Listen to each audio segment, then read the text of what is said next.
I love great stories and great storytellers. The joy of being at Cove is spending time with one of America's great storytellers, John Grisham.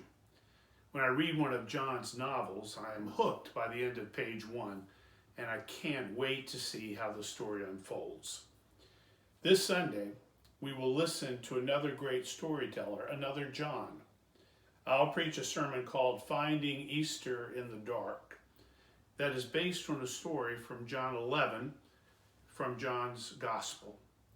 It opens with Jesus getting a message from two friends, Mary and Martha, about their brother Lazarus, who is quite ill.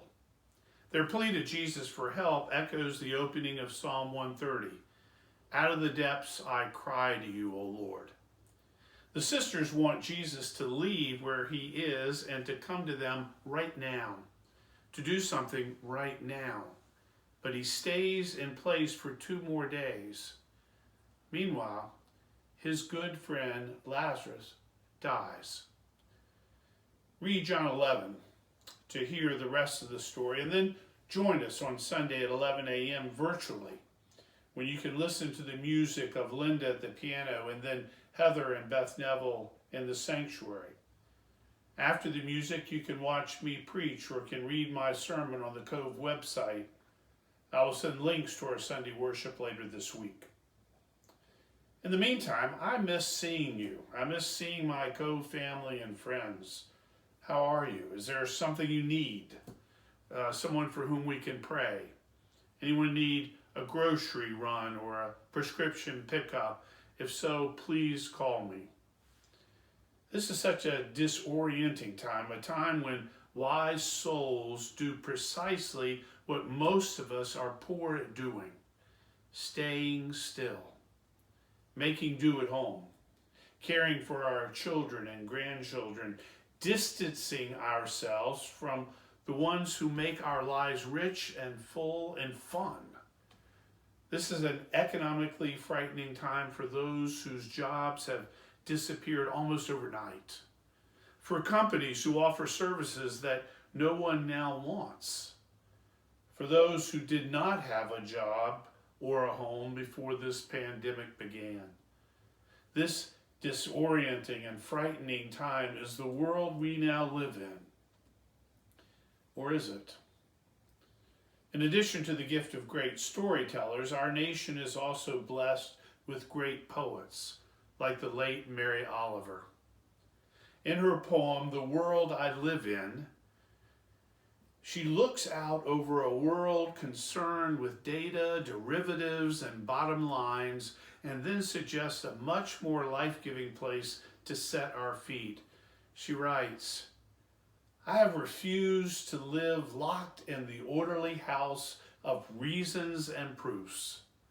The world I live in and believe in is wider than that. And anyway, what's wrong with maybe? You wouldn't believe what once or twice I have seen. I'll just tell you this. Only if there are angels in your head will you ever possibly see one. We may be locked in our homes in this unforgettable Lenten season and likely long into the season of Easter. But I'm here to tell you that there are angels at work. Some wear masks to protect themselves while they treat corona patients, and some do so even though there are not enough masks for all to wear. Some sit down by the phone and call friends and near strangers who are scared and lonely and have no family to cheer them up. Some spent countless hours researching this virus and how to treat it before so many more people die.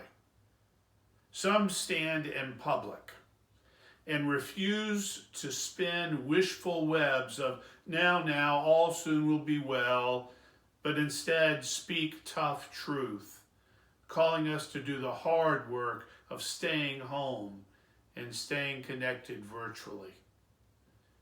There's one poet to whom I turn more than Mary Oliver. This poet is known as the Psalmist, and he wrote his poetry over 2,500 years ago.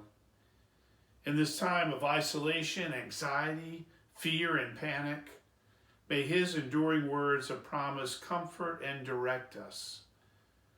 The Lord is my shepherd, I shall not want. He makes me lie down in green pastures. He leads me beside still waters. He restores my soul. May it be so. See you Sunday, virtually.